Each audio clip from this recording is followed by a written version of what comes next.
හරි අපි ගානක් බලමු මේ විභවවාචක මූලධර්මය ඇසුරෙන් ආපු. දැන් මේ වගේ ගණන් හදන්න වෙනම මෙතඩයක්. කියන්නේ මේක හදන ක්‍රමයක් තියෙනවා. හරිද? මේ වගේ පාස් පේපර් ගත්තට පස්සේ මේ වගේ ගණන් කීපයක්ම අවුරුදු කීපයකම අහල් තියෙනවා. ඒකින්ද මම මේ ගාන තෝරගත්තා ගණන් රටාවක් විදියට. රයිට්. අපෙන් අහනවා මෙන්න මෙතෙන්ට CI වෝල්ට් දුන්නාට පස්සේ මෙන්න මේ V නෝට් වල අගය කොච්චරයිද කියලා. ඔයාගෙන් තව විදියකට අහන්න පුළුවන්. මෙතෙන්ට යම් කිසි වෝල්ටේජ් එකක් දීලා මෙතෙන්ට දැන් මෙතන හිතන්න මෙතන වෝල්ටේජ් එක V කියලා දෙනවා මෙතන වෝල්ටේජ් එක V නෝට් කියලා දෙනවා. ඔයාගෙන් අහනවා V බෙදීම V නෝට්. එහෙම අහන්නත් පුළුවන්. ඒ කොයිම ඇහුවා. ඒ කොහොම ඇහුවත් ඔයාලට ගාන හදන්න තියෙන්නේ මෙන්න මේ විදිහට. ඉස්සරලාම ඔයාලට කරන් තියෙන්නේ මෙන්න මේ ප්‍රතිරෝධ පද්ධතිය. ඇත්තටම වෙන්නේ මේ CI වෝල්ට් බස්ස ගන්න ඕනේ මේ සෙට් එක විසින්. ඊට ඉස්සෙල්ලා ඔයා මේ ප්‍රතිරෝධ සෙට් එක සුළු කරගන්න. මේ ප්‍රතිරෝධ සෙට් එක සුළු කරගන්න. බලන්න ඒ ප්‍රතිරෝධ සෙට් එක සුළු කරගද්දී මේ පහයි මොන ගතයිද? ශ්‍රේණිගතයි. ඒ පහයි අර සෝරි මේ පහයි මෙතන 15 මොන ගතයිද? ශ්‍රේණිගතයි. 5 ධන 15 සමකය 20යි. ඒ එන 20යි මේ 10යි මොන ගතයිද?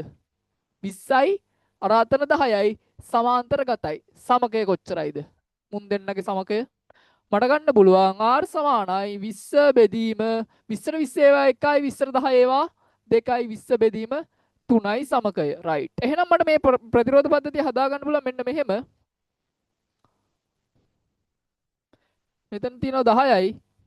මෙතන සමකේනවා 20 බෙදීම 3යි. මේ ඔක්කොම වෝල්ටේජ් මේ දෙන්නටම දෙන වෝල්ටේජ් 100යි වෝල්ට්. පැහැදිලිද? රයිට්. දැන් මෙතන තියෙන 20 බෙදීම 3යිනේ බං. එහෙනම් මම මේ 10ත් ලියා ගන්නවා මෙන්න මෙහෙම. 30 බෙදීම 3යි කියලා. අවුලක් නැහැනේ. රයිට්. එතකොට ඔන්න ප්‍රතිරෝධ දෙක. එතකොට මම මේ දෙන්නා විසින් බස්ස ගන්න වෝල්ටේජ් ගන්නම් මෙයා V1 ලෙසත් මෙයා V2 ලෙසත්.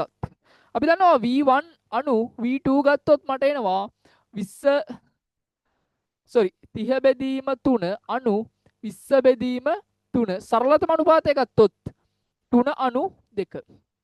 රයිට්. එහෙනම් මට ඕන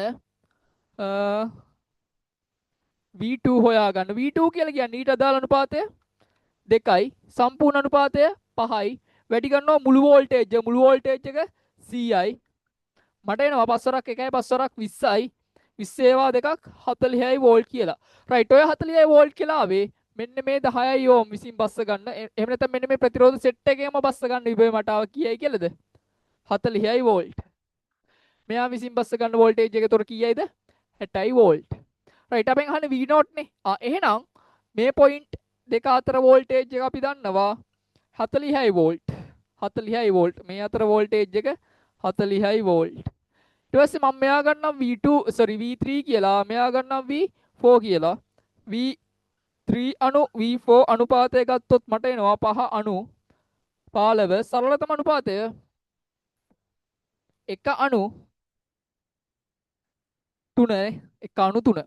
එතකොට මට ඕන V4 නේ V නෝට් වෙන්නේ. එහෙනම් V නෝට් සමානයි V4 ඒක සමානයි අදාළ අනුපාතය 15ට අදාළ අනුපාතය 3යි. අනුපාත දෙක එකතුව 4යි. එයා ගුණ කරන්න මේ දෙන්න අතර ලැබෙන මුළු වෝල්ටේජ් එක 40න්. 4 වරක් 1යි 4 වරක් 10යි. වෝල්ටේජ් එක මට එනවා 30යි වෝල්ට් කියලා V නෝට් සඳහා අගය. පැහැදිලිද? ඔය විදිහට වඩ පුළුවන් මේ වගේ ගාණක් ආවොත් සුළු කරලා ඉවරලා මෙතන V නෝට් වල අගය ගන්න. රයිට්. ඔය එක්තරා ගණන් රටාවක්.